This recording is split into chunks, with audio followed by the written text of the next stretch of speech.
తల్లి తల్లిదండ్రులుగా మనకి ఉండే అతిపెద్ద ఆందోళన మన పిల్లల భద్రత అన్నమాట. సో, కొన్ని విషయాలు పిల్లలు మన దగ్గర దాచొచ్చు. అంటే అవి తప్పులనే దాచాల్సిన అవసరం లేదు. అనవసరంగా తల్లిదండ్రులని ఎందుకు ఇబ్బంది పెట్టడం, అనవసరంగా ఎందుకు వాళ్ళకి ఆందోళన కలిగించడం అనే విషయంలో పిల్లలు కొంచెం మనకి చెప్పకుండా రహస్యాలు దాచవచ్చు. అవి రహస్యాలనే కాదు, చాలా వరకు మనకు తెలియకూడదు అని దాచరు వాళ్ళు. అంటే మనకి చెప్పడం వల్ల ఎక్కడ మనం ఇబ్బంది పడతామో, మన తల్లిదండ్రులు ఇబ్బంది పడతారో అని కోణంలో ఆలోచించి చాలామంది అయితే దాస్తూ ఉంటారనమాట. సో, అలా దాచడం వల్ల కొన్ని కొన్ని సార్లు వాళ్ళ ప్రాణాలకే ముప్పు కావచ్చు, వాళ్ళ జీవితానికే ఆటంకం కావచ్చు. సో, పిల్లలు అలాంటివి దాచే విషయంలో మాత్రం మనం జాగ్రత్తగా ఉండాలి. ఓకే. ఇప్పుడు పిల్లల గురించి నేను మాట్లాడుతుంది ఏంటి అని తెలుసుకోవాలి అనుకుంటే ఫస్ట్ అయితే మన ఛానల్‌ని చూడండి. So, welcome to our channel endless affection. So, please ప్రతి ఒక్కరు వీడియో కంటిన్యూగా చూస్తూనే ఉండండి. లైక్ చేయండి, షేర్ చేయండి, కామెంట్ చేయండి, సబ్స్క్రైబ్ చేసుకోండి. మీరు వీడియో పూర్తిగా చూడడం వల్ల మన వాచర్స్కి అయితే చాలా అంటే చాలా హెల్ప్ అవుతుంది. నెక్స్ట్ మీరు లైక్ చేయండి. కామెంట్ మాత్రం చాలా అంటే చాలా ఇంపార్టెంట్ అనమాట. మీరు లైక్ చేయడం వల్ల మన ఛానల్ అయితే ఇంకొంచెం మందికి సజెస్ట్ అవుతుంది. సో ప్లీజ్ లైక్ చేయండి. కామెంట్ చేయడం వల్ల కూడా అంతే. మీరు కామెంట్ చేస్తే నేను ఎలా చెప్తున్నాను, లైక్ ఇంకా మార్చుకోవాల్సినవి ఏమైనా ఉన్నాయా, ఇంకా ఎలా మార్చుకోవాలి ఏంటి అనేది ప్రతి ఒక్కటి ఆలోచిస్తాను అనమాట. సో ప్రతి ఒక్కళ్ళు వీడియోని అయితే పూర్తిగా చూడండి. ఇప్పుడైతే టాపిక్లోకి వెళ్దాం. సో పిల్లలైతే కొన్నిసార్లు తల్లిదండ్రుల దగ్గర వాళ్ళు అంటే తప్పు చేశారని అది దాచాలని అనుకోరు. అంటే మనం ఈ విషయం వాళ్ళకి చెప్పడం వల్ల వాళ్ళు భయపడతారేమో, లేకపోతే మనల్ని తిడతారేమో, ఒక రకమైన కంగారులో వాళ్ళైతే దాచిపెడతారనమాట. అలాంటివి మన జీవితాలకి చాలా అంటే నష్టాలని తెచ్చుకోగలరు. అంటే మనకి నష్టం అనేది చేకూరుతుంది అనమాట కొన్ని కొన్ని వాటి వల్ల. సో ప్రతి ఒక్కళ్ళు అలాంటి వాటిని అధిగమించే ధైర్యం వాళ్ళకి ఇవ్వాలి. తల్లిదండ్రుల దగ్గరికి వచ్చి మాట్లాడొచ్చు, అన్నిటి గురించి చర్చించవచ్చు అనే ధైర్యం వాళ్ళకి ఇవ్వాలి మనమైతే. అంటే రాగానే తిట్టడం, కొట్టడం ఇలాంటివి కాకుండా అసలు ఏంటి సమస్య, ఏంటి లైఫ్ ఎలా పోతుంది, మీరు నడవాల్సిన దారి ఏంటి, వాళ్ళు మనకి ప్రతి ఒక్కటి వచ్చి ధైర్యంగా చెప్పుకునే విధంగా మనం ఉండాలి తప్ప వాళ్ళతో అదే వాళ్ళు భయపడే విధంగా అయితే అస్సలు ఉండకూడదు. సో అలా ఉండడం వల్ల అయితే మనం వాళ్ళ లైఫ్కి నష్టం చేకూర్చిన వాళ్ళం అవుతాం. సో పిల్లలు తల్లిదండ్రుల దగ్గర చెప్పడానికి కొన్ని విషయాలకి చాలా భయపడుతున్నారు. సో వాటి నుంచి తల్లిదండ్రులు పిల్లలు మనకి ఏం చెప్పాలి, ఎలా చెప్పాలి అనేది అవేర్నెస్ కల్పించాలి. మనల్ని చూసి పిల్లలు భయపడకూడదనమాట. వాళ్ళు వాళ్ళ లైఫ్లో జరిగే విషయాలు ఏవైనా సరే భయం లేకుండా మనతో చెప్పగలిగే విధంగా మనం పిల్లల్ని పెంచాలి. మనం వాళ్ళకి ఆ ధైర్యాన్ని ఇవ్వాలి. సో అలా ధైర్యాన్ని ఇవ్వాలే కానీ అలా తప్పుగా మాత్రం అంటే ఐ మీన్ పేరెంట్స్కి చెప్తే వాళ్ళు ఏమంటారో, ఎలా రియాక్ట్ అవుతారో, తిడతారో, కొడతారో, ఇంకేమైనా అనుకుంటారో, ఇలాంటి ఆలోచనలు పిల్లల మైండ్లో రాకుండా మనమే చేయాలి. మనమే వాళ్ళ గురించి మనమే వాళ్ళకి పూర్తిగా చెప్పే విధంగా చేయాలి. అంటే ఇలా ఉండాలి, లైఫ్ అంటే ఇలా ఉండాలి. వాళ్ళు మనకి ఏదైనా చిన్న విషయాలైనా సరే వచ్చి మనకి చెప్పేంత ఫ్రీడమ్, స్వేచ్ఛని మనం వాళ్ళకైతే ఇవ్వాలి. అలా ఇచ్చిన రోజునే వాళ్ళు మనకి వచ్చి చెప్తే వాళ్ళు ఆ ఆటంకాలనేవి జయించగలరు. మనకు కూడా రిలీఫ్గా ఉంటుంది. లేదు అవన్నీ వాళ్ళ దగ్గరే దాచిపెట్టుకున్నారనుకో, అవన్నీ కలిసి ఏదో ఒక రోజు ఒక పెద్ద నష్టంగా మారిపోవచ్చు. అది మన ఫ్యామిలీ మొత్తాన్ని, మన కుటుంబం మొత్తాన్ని కోలుకోలేని దెబ్బైతే తీయొచ్చు. సో ప్రతి ఒక్కళ్ళు మాత్రం పిల్లల్ని పిల్లల నడవడిక ఎలా నేర్పించాలి, వాళ్ళు మనకి ఎలా చెప్పాలి, మనం వాళ్ళతో ఎంత ఫ్రెండ్లీ నేచర్తో ఉండాలి, మనకి చెప్పే విధంగా మనం ఎలా చేసుకోవాలి, అండ్ వాళ్ళు మనతో చెప్పడానికి ఏ విధంగా భయపడకుండా మనం ఎలా చేయాలి అనేది అయితే తెలుసుకుందాం. ముఖ్యంగా పిల్లలు ఒక 5 రకాలవి చెప్పడానికి భయపడతారు. ఎక్కువ ఒక 5 ఐటమ్స్ ఉండే ఆ 5 చెప్పడానికైతే చాలా అంటే చాలా భయపడతారు వాళ్ళు. ఏంటంటే ఒకటి నెంబర్ 1 అంటే చిన్న పిల్లలు ఉంటారు కదా! ఒక 10 ఇయర్స్ వరకు. వాళ్ళేం చేస్తారంటే వాళ్ళకి బాగా అంటే వాళ్ళకంత అవేర్‌నెస్ ఉండదు. జస్ట్ ఏదన్నా ఆడుకోవడం అంటే ఇష్టం, చూడడం అంటే ఇష్టం. అట్లా ఉంటది గదా! సో చిన్న పిల్లలకి మ్యాథ్స్, జంతువులు వీటన్నిటితో, పక్షులతో వీటితో ఆడుకోవడం అంటే ఇష్టం ఉంటది. లైక్ ఇప్పుడు వాళ్ళు ఒక కుక్కతో ఆడుకుంటున్నారు. అలా ఆడుకుంటున్నప్పుడు ఆ కుక్క వాళ్ళని గీరింది. అప్పుడు చిన్న గీతలే అని అనుకుంటారు. మళ్ళీ వామ్మో! మా అమ్మకి చూపిస్తే ఇది మా అమ్మ కొడతదేమో, నువ్వెందుకు పోయినావు దాని జోలికి, నువ్వెందుకు ఆడుకున్నావు దాన్ని, నువ్వు ఇంట్లో ఉండమంటే ఉండకుండా నువ్వు దాని దగ్గరికి పోయి ఎందుకు ఆడుతున్నావు, అసలు నిన్నెవరు బయటకెళ్ళమన్నారు అని అమ్మ కొడతదేమో, ఇలా తిడతదేమో అనే భయం. నాన్నకి చెప్తేనా అసలు నువ్వు ఇంట్లో నుంచి ఎందుకు వెళ్తున్నావు బయటికి అని నాన్న ఏమన్నా అంటాడేమో అని భయం. ఇప్పుడే మాటలు అని తిడతాడేమో అని భయం. ఈ కుక్కతో ఆటలేంటి అని తిడతారేమో అని భయం. సో అమ్మ నాన్నలకి అలా భయపడి ఆ చిన్న అమ్మ నాన్నలకి భయపడి అది చిన్న గాయమేలే వద్దులే ఏముందిలే చెప్పడం బాగానే ఉంది కదా అనే రీతిలో వదిలేస్తారనమాట. బట్ ప్రాబ్లం వచ్చేదే అక్కడ. వాళ్ళు చెప్పలేదు, వాళ్ళు ఆడుకున్నారు, దాంతో గీరించేసుకున్నారు, అయిపోయింది. బట్ మనకి తెలియని విషయం ఏంటంటే ఆ చిన్న ఘాటులైనా సరే ర్యాబిస్ అనే ఇన్ఫెక్షన్ ఉంటుంది. ఆ వైరస్ మనిషికి వచ్చిందా ఇంకా లేనట్లే మనిషి. సో చిన్న గాయమే అని గీరిన వదిలేయకుండా పేరెంట్స్కి చెప్పే విధంగా మనం చేయాలి. అలా చేసిన రోజున మన పిల్లల్ని అలాంటి వ్యాధుల బారి నుంచి మనం కాపాడుకోగలుగుతాం. సో పిల్లలు మనకి చెప్పకపోవడానికి రీజన్స్ కూడా మనమే. ఎందుకంటే ప్రతి చిన్న విషయానికి తిట్టడం, కొట్టడం, నిన్ను అక్కడికి ఎవరు వెళ్ళమన్నారు, నిన్ను ఇక్కడికి ఎవరు వెళ్ళమన్నారు, నిన్ను దాంతో ఎవరు ఆడుకోమన్నారు, ఎక్కడికి వెళ్ళి వస్తున్నావు ఈ టైం వరకు, ఇప్పటి వరకు నువ్వు దాంతో ఎందుకు ఆడుకున్నావు, ఎంత గీరింది, ఆడుకున్నా సరే అలా ఎలా గీరించుకున్నావు, నువ్వు అలా చూసుకోవా, నువ్వు నీకు తెలీదా, ఇంకా నీ వయసు ఇంతేనా, ఇంకా నీ మైండ్ పని చేయదా, ఇంకా ఇలాంటి మాటలు మాట్లాడి పిల్లల్ని ఇబ్బంది పెడతారు. కాబట్టి వాళ్ళు చెప్పుకోవడానికి ఇష్టపడరు పిల్లలు. ఎందుకంటే నేను ఇప్పుడు చెప్పినా సరే మళ్ళీ నన్నే అంటారు, నా మీదే పడతారు, మళ్ళీ నన్నే కొడతారు, అది మొత్తం నేనే భరించాలి అని వాళ్ళ మనసులో ఆల్రెడీ ఆలోచన స్టార్ట్ అయిపోయింది. మనం కొడతామా కొట్టమా అనేది పక్కన పెడితే ఆల్రెడీ ఇంతకుముందు ముందు బిహేవియర్స్ ఉంటాయి కదా, వాటిని చూసి ఆల్రెడీ వాళ్ళ మైండ్లో ఫిక్స్ అయిపోతారు. వామ్మో వీళ్ళు ఊరుకోరు, అమ్మ నాకు కుక్క కరిచింది, నేను పోయి నేను ఇలా ఆడుకుంటున్నాను నాకు కుక్క కరిచింది అని నేను చెప్తే నువ్వెందుకు ఆడుకుంటున్నావు అని కొట్టిద్దేమో నన్ను, వామ్మో ఆ దెబ్బలు నేను ఎలా భరించాలి అనే ఆలోచన ధోరణితో చాలామంది పిల్లలు చెప్పకుండా ఆగిపోతారు. సో అలా చెప్పకుండా ఆగిపోవడం వల్ల రకరకాల వైరస్లు ఇన్ఫెక్షన్ల బారి పడతారు. అలా పడడం వల్ల మన పిల్లలు మనకి దక్కకుండా అయిపోతారు. సో అలా దక్కకుండా అయిపోయే కంటే మన పిల్లలకి మనం నేర్పించాలి, లేదమ్మా నేనేమన్ను, నువ్వు ఆడుకుంటే ఆడుకో కానీ జాగ్రత్తగా ఆడుకో కొంచెం. ఇన్ కేస్ నువ్వు ఎంత జాగ్రత్తగా ఉన్నా సరే, అంటే ఐ మీన్ కుక్కలతో కానీ దేంతో కానీ పిల్లులతో కానీ ఆడుకునేటప్పుడు నువ్వు ఎంత జాగ్రత్తగా ఉన్నా సరే ఇన్ కేస్ అవి నిన్ను చిన్నగా గీరాయనుకో ఖచ్చితంగా నువ్వు వచ్చి మాకు చెప్పు. అది చిన్న ఘాటేలేని వదిలేయకు. అలా వదిలేయడం వల్ల ఇన్ఫెక్షన్ వచ్చే ఛాన్స్ ఉంది. సో అలా వదిలేయడం వల్ల ఇన్ఫెక్షన్ వచ్చే ఛాన్స్ ఉంది. సో నువ్వు ఏ రోజు కానీ అలా మాకు. అలా వదిలేసావంటే రేపు నీ లైఫ్కి ఇబ్బంది అవుతుంది. నీకేదన్నా జరిగిందనుకో మేము ఎలా ఉండగలం. సో నువ్వు మేము ఏదన్నా అంటామేమో అని అస్సలు ఆలోచించుకు. ఏది జరిగినా సరే వచ్చి మాకు చెప్పు. ఏ కుక్క గీరినా ఏ పిల్ల గీరినా నిన్ను ఏమనం. ఫస్ట్ అయితే ట్రీట్మెంట్ తీసుకుందాం మనం. లేకపోతే ఇలాంటివి నువ్వు దాచడం వల్ల మనం రేపు లైఫ్లో చాలా ఇబ్బందులు ఫేస్ చేయాల్సి వస్తుంది, చాలా హెల్త్ ఇష్యూస్ ఫేస్ చేయాల్సి వస్తుంది. లాస్ట్కి మనం దక్కుతామో లేదో కూడా తెలియదు. సో ఇలాంటి ఆలోచనలన్నీ నువ్వు ఉంచుకొని నువ్వు మాకు చెప్పాలి, సరేనా? నేను ఏ రోజు ఏం అనను, నేను కొట్టినా సరే ఒకవేళ నీ మంచికేమో కానీ ఇలాంటి విషయాల్లో నేను ఎందుకు కొడతాను చెప్పు. నువ్వు ఆడుకోవడానికే కదా వెళ్ళింది, కావాలని కరిపించుకోవడానికి కాదు కదా, కావాలని గీరించుకోవడానికి కాదు కదా అని మీరు ఇలాంటి మాటలు మాట్లాడారనుకోండి, ఖచ్చితంగా పిల్లలు మన దగ్గర అయితే ఏది దాచడానికి ప్రయత్నించరు. మ్యాథ్స్ ప్రతి ఒక్కటి చెప్తూనే ఉంటారు. సో అలా చెప్పడం ఎంత ఇంపార్టెంటో మనం పిల్లలకి నేర్పించాలి. ఏ చిన్న విషయమైనా సరే, ఏ చిన్న ఘాటైనా సరే మనం మనకి వాళ్ళు చెప్పుకోగలిగే ఒక ఫ్రెండ్లీ నేచర్ని మనం క్రియేట్ చేయాలి. మనం ఏంటంటే మనకి ఏదైనా తెలిసిందంటే వెంటనే రియాక్ట్ అయిపోయి కొట్టకుండా ఫుల్గా కొట్టేస్తాం, ఫుల్గా తిట్టేస్తాం, నువ్వు అది నువ్వు ఇది అని లాగి పెట్టి కొట్టే అంత పని చేస్తామన్నమాట. బట్ అలా చేయకుండా ఫ్రెండ్లీ నేచర్‌తో వ్యవహరించండి.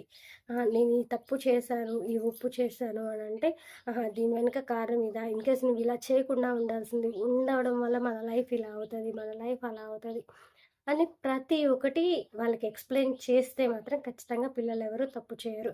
ఇన్‌కేస్ చేసినా సరే మీతో చెప్పుకుంటారు. నేను ఇలా రాంగ్ స్టెప్ ఏసాను. నేను నెక్స్ట్ కరెక్ట్ చేసుకోవాలంటే ఎలా? నేను నెక్స్ట్ ముందుకెళ్ళాలంటే ఎలా? అని ఇలాంటి విషయాలన్నీ పిల్లలైతే మనకు చెప్తారనమాట. సో, ప్రతి ఒక్కళ్ళు పిల్లలతో ఫ్రెండ్లీ నేచర్‌గా ఉండడం స్టార్ట్ చేయాలి.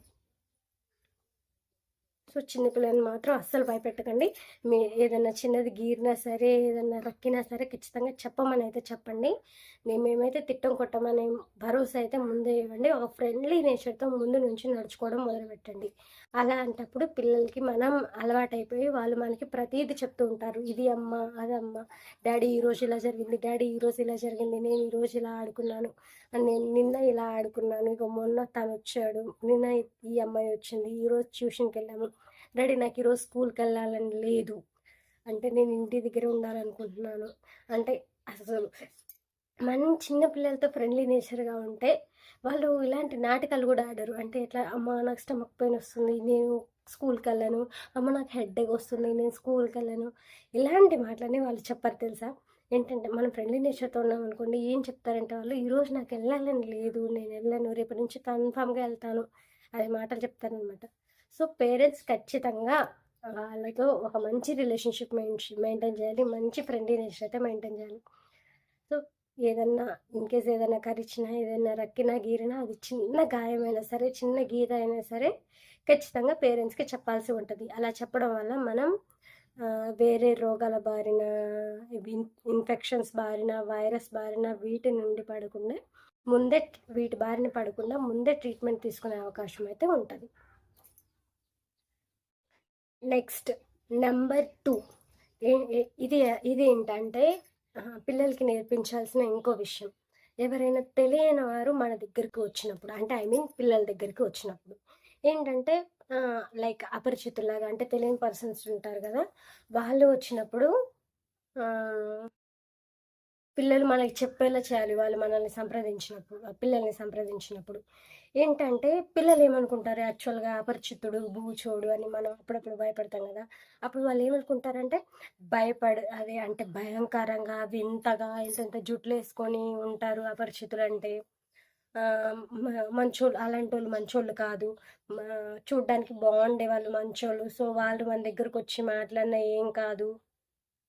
లైక్ పిల్లలు ఇలా ఆలోచిస్తూ ఉంటారనమాట. అంటే వాళ్ళ ఆలోచన విధానం ఎలా ఉంటదంటే, వాళ్ళకి కొంచెం వింతగా, భయంకరంగా కనిపించిన వాళ్ళు చెడ్డోళ్ళు.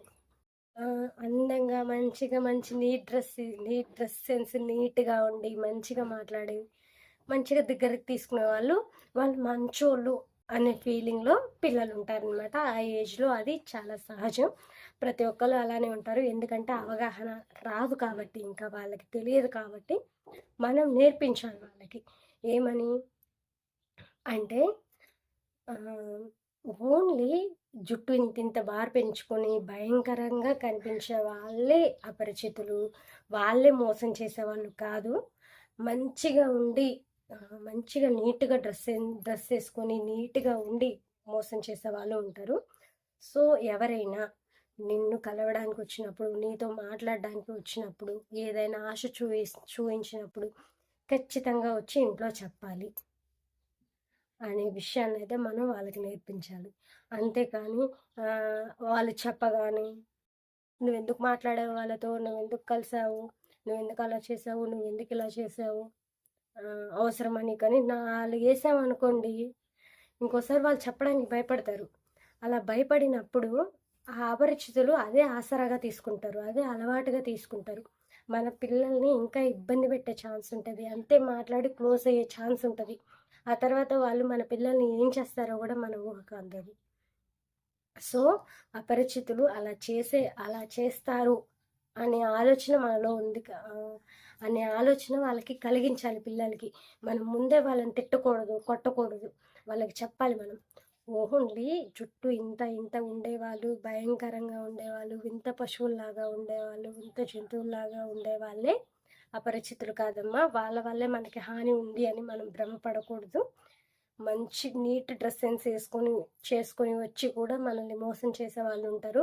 సో అలాంటి వాళ్ళు ఏదైనా చాక్లెట్స్ ఇస్తామని ఇచ్చినా, లేకపోతే ఏదైనా క్లోజ్గా మాట్లాడినా, ఏదైనా ఇబ్బంది పెట్టాలని చూసినా, లేకపోతే ఏవైనా పర్సనల్ విషయాలు అడిగినా, నీ స్కూల్ ఎక్కడ, నువ్వెక్కడ, మీ ఇల్లు ఎక్కడ, మీరెవరెవరు ఉంటారు, సంథింగ్ ఇలా అడిగినా సరే వచ్చి మాకు చెప్పు అనే ధైర్యాన్ని అయితే వాళ్ళకి ఇవ్వాలి. ఇలాంటి విషయాల్లో పిల్లలు దాచారనుకోండి, రేపు మన లైఫ్ చాలా అంటే చాలా నష్టపోతుంది అనమాట. సో పిల్లలు ఇలాంటి విషయాలు దాచకుండా ఉండడానికి మనం ఖచ్చితంగా మన వంతు ప్రయత్నం మనం చేయాలి. ప్రతిదీ చెప్తూనే ఉండాలి వాళ్ళకి. అలా చెప్పడం వల్ల మనకైతే ఏ నష్టం జరగదు. మ్యాథ్స్ నష్టాల నుంచి బయటపడే ఛాన్స్ అయితే ఉంటుంది. సో ప్రతి ఒక్క పిల్లల్ని లైక్ ఒక కమాండింగ్ నేచర్తో, ఒక స్ట్రిక్ట్ పేరెంట్స్గా ఏదో ఎట్లా స్ట్రిక్ట్గా పెంచాలి, పిన్ డ్రాప్ సైలెన్స్గా ఉండాలి, చాలా డెడికేషన్తో ఉండాలి, చాలా డిసిప్లిన్గా ఉండాలి అని ఇలా చేస్తూ వాళ్ళని అలా చేస్తూ ఉన్నారు అనుకోండి, ఇలాంటి విషయాలు తల్లిదండ్రులకి చెప్పరు వాళ్ళు. సో వాళ్ళు చెప్పే విధంగా మనమే మార్చుకోవాలి. అంటే ఎవరైనా కొత్త వాళ్ళు కనిపించినా, ఎవరైనా కొత్త వాళ్ళు మీతో మాట్లాడడానికి వచ్చినా, మిమ్మల్ని ఏమైనా అడిగినా, మన పర్సనల్ విషయాలు కానీ, నీ స్కూల్ ఎక్కడ, ఏ క్లాస్ చదువుతున్నావు, ఏంటి, మీ అమ్మ నాన్న ఎవరు, నీకు ఎంతమంది సిబ్లింగ్స్, మీ ఇల్లు ఎక్కడ, మీ వాళ్ళు ఎప్పుడు ఇంట్లో ఉంటారు, ఇన్కేస్ మీ వాళ్ళు ఎప్పుడు ఇంట్లో ఉండరు, ఎవరు ఎక్కడెక్కడ పనులకు వెళ్తారు, ఏం చేస్తారు, సంథింగ్ ఇలాంటివన్నీ అడిగినప్పుడు ఖచ్చితంగా మీరు వచ్చి ఇంట్లో చెప్పాలి అని మనం ఒక ఫ్రెండ్లీ నేచర్ వాళ్ళకి కలిగించాలి. అలా కలిగించినప్పుడు మాత్రమే మన లైఫ్ చాలా బాగుంటుంది. సో పిల్లలకి ప్రతి ఒక్కటి చిన్నప్పటి నుంచే నేర్పించడం మొదలు పెట్టాలి. అలా నేర్పించినప్పుడే మనకి ఒకేసారి అయితే ఏది అలవాటు అవ్వదండి. చిన్నప్పటి నుంచి నేర్పిస్తూ వస్తేనే పెద్దయ్యాక ప్రతి ఒక్కటి మన పిల్లలకి అలవాటు అవుతుంది. సో అలా అలవాటు అవ్వడం వల్ల మనం చాలా వాటి నుంచి బయటపడే ఛాన్స్ ఉంటుంది. అండ్ మన ఫ్యామిలీ చాలా హ్యాపీగా ఉంటుంది. అలాంటి హ్యాపీనెస్ మనం కోరుకున్నట్లయితే ఖచ్చితంగా పిల్లలకైతే ఇప్పటి నుంచే అన్నీ నేర్పించాల్సి ఉంటుంది. అలా నేర్పించే క్రమంలో వాళ్ళని తిట్టడం కానీ, కొట్టడం కానీ ఇలాంటివి చేయకూడదు. మంచి ఫ్రెండ్లీ నేచర్తో ఉన్నప్పుడు వాళ్ళతో మనం ఫ్రెండ్లీగా ఉంటేనే వాళ్ళు మనకి చెప్పగలుగుతారు. ఇంకోటి ఏంటంటే వాయిస్ టోన్ అనేది చాలా ఇంపార్టెంట్. పిల్లలకి గట్టి టోన్తో చెప్పినా, చాలా హార్ష్గా చెప్పినా వాళ్ళైతే అసలు వినరనమాట. వాళ్ళకి భయం కూడా వేసిద్ది, మనకి చెప్పడానికి భయపడతారు. సో ఏదైనా సరే మనం కొంచెం సాఫ్ట్ వాయిస్తో వాళ్ళకి అర్థమయ్యేలా చెప్పాలి. అలా చెప్పినప్పుడు వాళ్ళు మనకి కనెక్ట్ అవుతారనమాట. అలా కనెక్ట్ అవ్వడం వల్ల మనకి ప్రతి ఒక్కటి వాళ్ళు వచ్చి చెప్పే ఛాన్స్ ఉంటుంది. ఆ రోజు ఏం జరిగింది, ఏంటి, ఎవరెవరు ఎలా మాట్లాడారు, ఎవరైనా కొత్త పర్సన్స్ని కలిసారా, మాట్లాడారా, వాళ్ళేం అడిగారు, ఈవిడేం ఆన్సర్ చేసింది, అంటే ప్రతి ఒక్కటి తల్లిదండ్రులకి చెప్పే ఛాన్స్ అయితే ఉంటుంది. సో అలా పెంచినప్పుడే పిల్లలు మనకి ప్రతి ఒక్కటి చెప్పగలరు. సో స్ట్రిక్ట్ పేరెంటింగ్ నేచర్ కంటే ఫ్రెండ్లీ నేచర్డ్ పేరెంటింగ్ చాలా అంటే చాలా ఇంపార్టెంట్. ఇందులో చాలా కలిసి వచ్చే విషయాలు ఉన్నాయి. మన పిల్లలు మనతో అన్నీ షేర్ చేసుకున్నప్పుడు మనం వాళ్ళకి ఏది పాజిటివ్, ఏది నెగిటివ్, మనం ఎలా చేస్తే పాజిటివ్గా ఉంటుంది, ఎలా చేస్తే నెగిటివ్గా ఉంటుంది, నెక్స్ట్ నువ్వు ఏ స్టెప్ తీసుకుంటే పాజిటివ్గా ఉంటుంది, ఏ స్టెప్ తీసుకుంటే నెగిటివ్గా ఉంటుంది అనేది మనం పిల్లలకి చెప్పొచ్చు. అదే మనం ఫస్ట్ నుంచి స్ట్రిక్ట్గా ఉన్నామనుకోండి, పిల్లలు మనకి చెప్పడానికి భయపడతారు. అలా భయపడినప్పుడు మనం వాళ్ళ నుంచి ఏది తెలుసుకోలేము. తెలుసుకుందాం ఇలా ఆలోచించి వాళ్ళు చెప్పరు, మనకి తెలిసేది ఏం లేదు. సో అప్పటికే మన పిల్లలు చాలా ఊబిలో కూరుకుపోయి ఉంటారు. అలాంటి ఊబిలోకి మన పిల్లలు దిక్కకూడదంటే ఖచ్చితంగా పేరెంట్స్ ప్రతి ఒక్కటి అడిగి తెలుసుకోవాల్సి ఉంటుంది. అలా తెలుసుకోవాలంటే ఏం చేయాలి? పిల్లలకి ఫ్రెండ్లీ నేచర్ అనేది మనం అలవాటు చేయాలి. మనం కూడా వాళ్ళతో అంతే ఉండాలి. ఏది జరిగినా సరే మేమున్నాము అనే భరోసా పిల్లలకి మీ దగ్గర నుంచి వస్తుంది అని అనిపిస్తే కనుక వాళ్ళు ప్రతి ఒక్కటి మీతో షేర్ చేసుకోవడానికి సిద్ధంగా ఉంటారు. సో అలాంటి భరోసాని మీరు పిల్లలకి కల్పించాలి. ఏం జరిగినా, ఏది ఎలా ఉన్నా మేమైతే మీకు తోడుగా ఉంటాము అనే భరోసా ప్రతి ఒక్క తల్లిదండ్రులు ప్రతి ఒక్క పిల్లలకి ఆ భరోసా అనేది ఇవ్వాలన్నమాట. అలా ఇచ్చినప్పుడే అందరి లైఫ్ హ్యాపీగా ఉంటుంది. అయితే పిల్లలకు ప్రతి ఒక్కటి అర్థమయ్యేలాగా చెప్పాలి. ఏంటంటే ఈ కాలంలో అందరినీ నమ్మడానికి వీలు లేదు. వాళ్ళు కొంచెం ఏదైనా డిఫరెంట్‌గా అనిపిస్తే మాకు చెప్పు అనేదైతే మనం అలవాటు చేయాలి. ఎందుకంటే ప్రతి ఒక్క మ్యాథ్స్ అసలు ఈ కాలంలో నమ్మడానికి వీలు లేదు. ఎలాంటి వాళ్ళనైనా సరే. ఆహ్, సో, ఎవరైనా కొత్త వాళ్ళొచ్చినప్పుడు సో, కొత్త వాళ్ళతో జాగ్రత్తగా ఉండాలి. అండ్ అలాంటి వాళ్ళు ఎవరైనా వచ్చినప్పుడైనా చెప్పండి. అక్కడికి రండి, ఇక్కడికి రా, ఇదిగో తినడానికి నీకోసమే తెచ్చాను తీసుకో. అంటే నీతో మాట్లాడాలి. ఇలాంటివి ఎవరైనా కొత్త వాళ్ళు, అపరిచితులు నీకు చెప్పినప్పుడు నువ్వు ఎక్కడికి వెళ్ళకు. డైరెక్ట్‌గా వచ్చి పేరెంట్స్‌తో చెప్పు అనైతే మనం నేర్పించాలి. అలానే ఎవ్వరిని నమ్మకూడదు. వాళ్ళు ఇయ్యగానే తీసుకోకూడదు. ఇలాంటి మాటలు కూడా నేర్పించాలి. ఈ కాలంలో ఎవరిని నమ్మేది లేదు. చాలామంది చాలా రకాలుగా చూస్తూనే ఉన్నారు కదా! ఎవరు ఎలా చేస్తున్నారో ఏంటో. సో, లైఫ్ జాగ్రత్తగా ఉండాలంటే ఇవన్నీ మనం పిల్లలకి నేర్పించాలి. నెక్స్ట్ ఇంకొకటి మూడో విషయం. ఇదేంటంటే పిల్లలు ఆడుకునేటప్పుడు కింద పడిపోవడం. సో, మ్యాథ్స్ చిన్న పిల్లలు బాగా ఆడుతూనే ఉంటారు. వాళ్ళకి ఆడడం అంటే చాలా ఇష్టం. మట్టిలో తిరగడం అంటే ఇష్టం. వాటర్‌లో ఆడుకోవడం అంటే ఇష్టం. సో, చిన్న పిల్లల్ని మనం అస్సలు ఆపలేము ఆడుకునే విషయంలో. సో, వాళ్ళని అస్సలు ఆపలేము మనం. ఖచ్చితంగా ఆపలేము ఆడుకునే విషయంలో. ఇన్‌కేస్ ఆపామా, వాళ్ళు ఏడుస్తారు. మామూలుగా ఏడవరు. సో, వాళ్ళని ఆపకూడదు. బట్ మనం కరెక్ట్‌గా వివరించి చెప్పాలి. అంటే ఆడుకునేటప్పుడు జాగ్రత్తగా ఆడుకోండమ్మా. ఇన్‌కేస్ కింద పడ్డారనుకో, నా తలకి ఏం దెబ్బ తగలలేదులే, అమ్మో! కింద పడితే ఇప్పుడు వాళ్ళొచ్చి మనకి చెప్తారు. అమ్మా నేను కింద పడ్డాను అని అనగానే రియాక్షన్ ఎలా ఉంటది? ఎవరు పొమ్మన్నారు నిన్ను? ఎందుకు ఆడుకోవాలి నువ్వని బాగా కొడుతూ ఉంటారు. బాగా తిడుతూ ఉంటారు కొంచెంమంది పిల్లల్ని. సో, అలా చేయకూడదు. అలా చేస్తే ఈసారి పిల్లలు కింద పడ్డప్పుడు చెప్పడానికి భయపడతారు. అలా భయపడడం వల్ల మనకి తెలియకుండా ఎంత నష్టం జరుగుతుందో నేనిప్పుడు వివరిస్తాను. ఏంటంటే ఇప్పుడు పిల్లలు సడన్‌గా ఆడుకోవడానికి ఎళ్లారు. తను ఆడుకుంటూ సడన్‌గా కింద పడ్డారు. ఇంగ పడుతూనే ఉంటారు కదా! అలా ఆడుకుంటూ పడిపోయాడు. ఓకే. తలకి కొంచెం ఏం కనిపించట్లేదు. దెబ్బ తలకి తగిలిందిలే గానీ బయటకి కనిపించట్ల. అప్పుడు వామ్మో! నేను చెప్తే మా మమ్మీ కొట్టిద్దేమో, అయినా బయటకి కనిపించట్లేదు గదా! ఇంకెందుకు నేను చెప్పడం అని పిల్లలు చెప్పరు అమ్మ వాళ్ళకి. సో, అస్సలు ఇష్యూ ఇక్కడే స్టార్ట్ అవుతుంది. ఏంటంటే, అలా చెప్పకపోవడం వల్ల కొన్ని సార్లు తలకి బలంగా దెబ్బ తగిలినా సరే బయటకు కనిపించదు. బట్ లోపల ఇంటర్నల్ బ్లీడింగ్ అవుతూనే ఉంటుంది. అలా ఇంటర్నల్ బ్లీడ్ అవ్వడం వల్ల మనకెంత ప్రమాదమో తెలుసు కదా! మన ప్రాణాలే ఉండకపోవచ్చు. సో, పిల్లలకి అర్థమయ్యేలాగా చెప్పాలి. వాళ్ళకి ఏమని అర్థమయ్యేలా చెప్పాలంటే ఫస్ట్ తిట్టకూడదు. నువ్వు ఆడుకోవడానికి ఎళ్ళు కరెక్టే. బట్ పొరపా కింద పడకుండా జాగ్రత్తగా ఉండు. కానీ పొరపాటున కింద పడితే మాత్రం ఖచ్చితంగా వచ్చి మాకు చెప్పు. ఏంటంటే వాళ్ళకి క్లియర్‌గా వివరించండి. ఏంటంటే మేము కొడతాము, తిడతాము అని ఇలాంటి విషయాలకి ఆగిపోవద్దు. ఇన్‌కేస్ ఒకవేళ నీకు పైకి దెబ్బ కనిపించకపోయినా తలకి తగిలితే లోపల ఇంటర్నల్ బ్లీడింగ్ అయ్యే అవకాశం ఉంటది. సో, అలా అయినప్పుడు లైఫ్‌కే నష్టం వస్తది. సో, ముందు ఇంటికొచ్చి నువ్వు చెప్పు. మేము కొడతామా, తిడతామా అన్నది సెకండరీ అనేది నేర్పించాలి అసలు. వాళ్ళకి ఆ థాట్ మనకి కల్పించకూడదు మనం. కొడతాము, తిడతాము అనేది. చెప్పాం కదా! ఫ్రెండ్లీ నేచర్‌గా ఉంటే ప్రతి ఒక్కటి చెప్తారు వాళ్ళు. మనం యారోగెంట్‌గా ఉంటే వాళ్ళ బిహేవియర్ కూడా అంతే ఉంటది. వాళ్ళు మనకి చెప్పడానికి భయపడతారు. సో, అడగాలి ఫస్ట్. ఏమైంది? ఏంటి? ఎక్కడైనా నొప్పొస్తుందా? ఎక్కడ నొప్పి అనిపిస్తుంది? నువ్వు కింద ఒకవేళ అక్కడ ఏమైనా బాగా నొప్పి అనిపిస్తుందా? సివియర్‌గా అనిపిస్తుందా? ఏమైనా తల తిరుగుతున్నట్లు అనిపిస్తుందా? లేకపోతే తలనొప్పి అనిపిస్తుందా? పడిన కాంచి ఏదన్నా అంతకుముందు వరకు పడిన కాంచి ఏదైనా డిఫరెంట్ అనిపిస్తుందా నీకు? ఇప్పుడేమన్నా డౌన్‌గా అనిపిస్తుందా? అలసటగా అనిపిస్తుందా? ఆహ్, లైక్ నువ్వు అంతకు ముందులాగా ఆలోచించగలుగుతున్నావా? లేకపోతే అదే నొప్పొస్తుందా? ఇలాంటివన్నీ అయితే కనుక్కోవాలి మనం. సో, ఇవన్నీ పిల్లలు ఎప్పుడు చెప్తారు? మనం మంచిగా ఫ్రెండ్లీ నేచర్‌తో వాళ్ళకున్నప్పుడు మాత్రం వాళ్ళతో మనం నేచర్‌గా ఫ్రెండ్లీ నేచర్‌తో ఉంటే మాత్రమే చెప్తారు.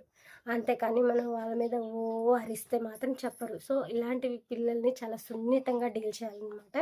మనం ఎంత సాఫ్ట్‌గా వాళ్ళతో మాట్లాడితే వాళ్ళు మనకి అంత బాగా కనెక్ట్ అవుతారు. అదే కనెక్షన్‌తో వాళ్ళు మనకి ప్రతి ఒక్కటి చెప్పే ఛాన్స్ అయితే ఉంటది. సో, పిల్లలకి మనం భయం కంటే ఎక్కువ ధైర్యాన్ని మనం వాళ్ళకివ్వాలి. మనకి వాళ్ళు చెప్పే స్వేచ్ఛనివ్వాలి. అలాంటి స్వేచ్ఛ ఇచ్చినప్పుడే మాక్సిమం తప్పులు జరగకుండా ఉంటాయి. ఏది పిల్లలు మన దగ్గరికి దాచడానికి ట్రై చేయరు. 99%, 99.99% మనకి ప్రతి ఒక్క విషయం పిల్లల గురించి చెప్తూనే ఉంటారు. ఇంకా ఎక్కడైనా ఏదైనా దాచాల్సి వచ్చినా సరే వాళ్ళు గిల్టీగా ఫీల్ అవుతుంటారు. ఇది నేను మమ్మీ వాళ్ళకి చెప్పాలి ఖచ్చితంగా ఏదో ఒక రోజు. అలా చెప్పకపోతే వాళ్ళు మనకి ప్రతి ఒక్కటి ఇచ్చారు. వాళ్ళు మనతో ఫ్రెండ్లీ నేచర్‌గా ఉంటారు అని ఇలా ఆలోచించి పిల్లలు మనకి ఏదైనా చెప్పడానికి ట్రై చేస్తారు. సో, అలా చెప్పగలిగినప్పుడు వాళ్ళు మనతో ఫ్రెండ్లీగా ఉంటారు. వాళ్ళకి మన దగ్గర ఒక మంచి బాండింగ్ దొరికినట్లు అవుతది. మనకి కూడా మన పిల్లల్ని మనం మన చేతులతో కాపాడుకున్న వాళ్ళమవుతాము.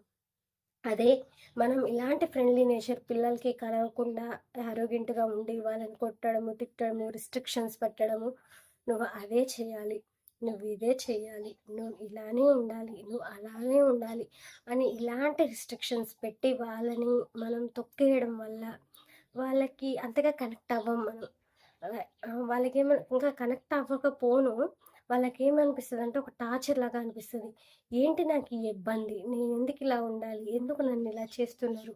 ఎందుకు ఇంత ఇబ్బంది పడుతున్నా అని ఇలాంటి విషయాల్లో ఒక టార్చర్ లాగా వాళ్ళకనిపిచ్చి వాళ్ళు చాలా ఇబ్బంది పడే అవకాశం అయితే ఉంటది. సో, ఇలాంటి ఇబ్బందిని మనమైతే వాళ్ళకివ్వకూడదు. పిల్లలతో ఎంత ఫ్రెండ్లీగా ఉంటే అంత మంచిది. వాళ్ళ లైఫ్‌ని కాపాడగలం. మన జీవితాల్ని కాపాడుకోగలుగుతాం. మన ఫ్యామిలీ అనేదానికి ఒక అర్థం ఉంటది. సో, అలాంటి అర్థాన్ని మనం తీసుకురావాలి గానీ, ఎప్పుడు పిల్లల మీద అరుస్తూ, కరుస్తూ, వాళ్ళని ఇబ్బంది పెట్టే రకంగా అయితే ఉండకూడదు. ఆల్రెడీ ఇప్పుడు పిల్లల్ని చూస్తున్నాం కదా! తల్లిదండ్రులు ఏదైనా చిన్న మాట అనగానే వాళ్ళు ఏవేవో చేసేసుకుంటున్నారు. మనం ఎంత కష్టపడి వాళ్ళని ఓకే. మనం అన్నది వాళ్ళ మంచి కోసమే. బట్ వాళ్ళకది రిసీవ్ చేసుకునే విధానం అర్థం అవ్వడం లేదు. అలా అర్థం కానప్పుడు మనం కూడా చెప్పే విధానం మార్చుకోవాలి. అది కాదురా ఇది, ఇది కాదురా అది అని ఇట్లా సాఫ్ట్‌గా చెప్పడం అలవాటు చేసుకోవాలి. అలా చేసినప్పుడే మనం పిల్లల ప్రాణాలను కాపాడుకోగలుగుతాం. అదే మనం హార్డ్‌గా మాట్లాడి, చాలా హార్ష్‌గా ఉన్నామనుకోండి, వాళ్ళు మనకి చెప్పడానికి భయపడతారు. మనం ఏదన్నా అనగానే వాళ్ళు అంటే మనం ఏదన్నా అన్నామనుకోండి, వాళ్ళు ఏదో ఒకటి చేసుకోవడానికి రెడీ అవుతూనే ఉన్నారు. ఏ కమిట్మెంట్‌కైనా రెడీ అవుతూనే ఉన్నారు. సో, వాళ్ళ మనసు అంత ఎమోషనల్‌గా మారిపోతుంది. వాళ్ళ హార్ట్ ఎందుకో గానీ ఈ కాలంలో చూస్తున్నాము. మరి ఎందుకో తల్లిదండ్రులు ఏదన్నా అనగానే పిల్లలు ఇట్లనే ఏదో ఒకటి అయిపోతున్నారనమాట. సో, అలా అయిపోయే ఛాన్స్ మనం పిల్లలకి ఇవ్వొద్దు. ప్రతి ఒక్కటి మనం చిన్నప్పటి నుంచి నేర్పుతూనే ఉండాలి. వాళ్ళకి ఎలా ఉండాలో సజెషన్స్ ఇస్తూనే ఉండాలి. అండ్ ఆల్సో ఫ్రెండ్లీగా ఉండాలి. ఏది మంచో, ఏది చెడో చెప్పుకోవాలి. వాళ్ళకేదన్నా జరిగింది అంటే ఒక్క నిమిషం కూడా ఆలోచించకుండా వెంటనే తల్లిదండ్రులకి చెప్పే విధంగా ఉండాలి. ఇది జరిగిందా వెంటనే మా అమ్మకి చెప్తే నా లైఫ్ ప్రశాంతంగా ఉంటది. ఇప్పుడు నేను ప్రశాంతంగా ఉండొచ్చు. మా అమ్మకి చెప్పి మా అమ్మ ఒళ్ళో పడుకోవాలి. మా నాన్నకి చెప్తే మా నాన్న ఒక ధైర్యం ఇస్తాడు నాకు.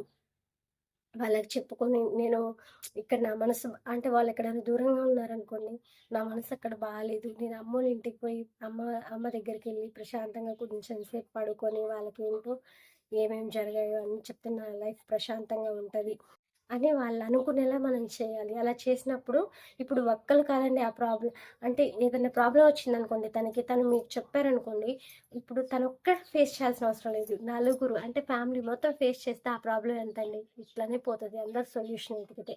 సో, అలాంటి సొల్యూషన్స్ మన దగ్గర ఉండే ఛాన్స్ ఉంటది. ఫ్యామిలీ మొత్తానికి ఆ ప్రాబ్లమ్ తెలియడం వలన అందరూ ఎవరి సొల్యూషన్స్ వాళ్ళు ఇవ్వడం వలన ఇంకా ఆ ప్రాబ్లమ్స్ అయితే వెంటనే సాల్వ్ అయిపోతాయి. సో, అలాంటి వాటి కోసం మనమైతే ఖచ్చితంగా ఫ్రెండ్లీ నేచర్‌తో ఉండాలి.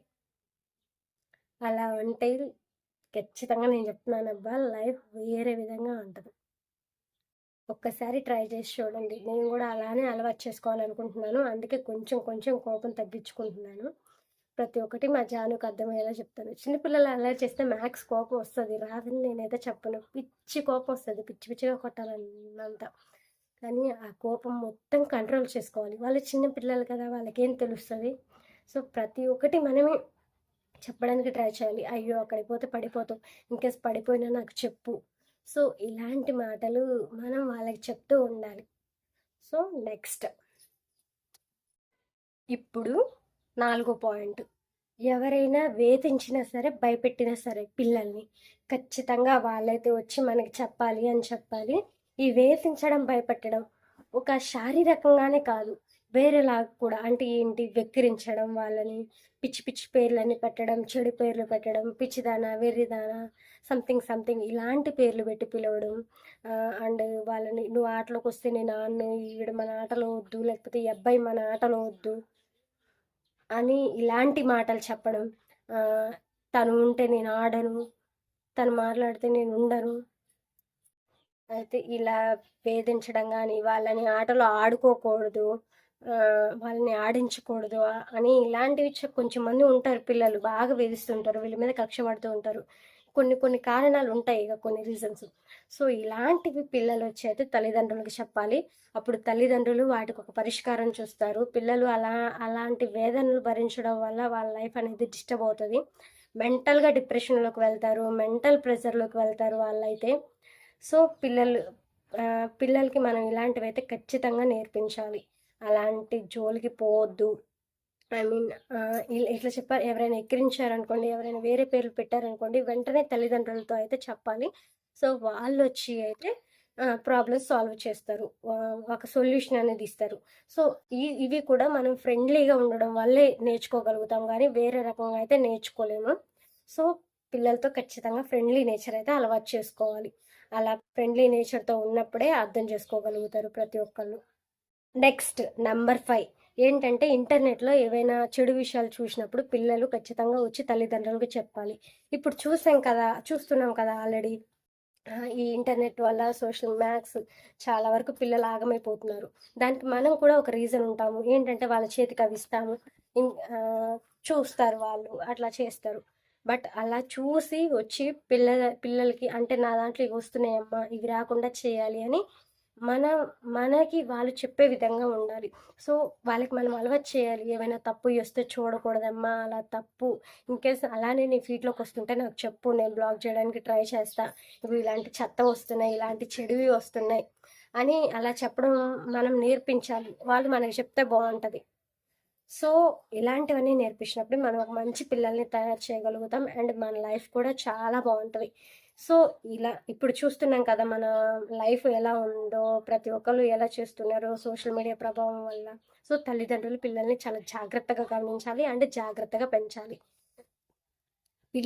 పిల్లలని లాస్ట్గా నేను చెప్పదలుచుకుంది ఏంటంటే, పిల్లల్ని తల్లిదండ్రులు భయంతో పెంచకూడదు, ఒక ధైర్యంతో పెంచాలి. వాళ్ళు ఉన్నాను అనే భరోసా ఇవ్వాలి.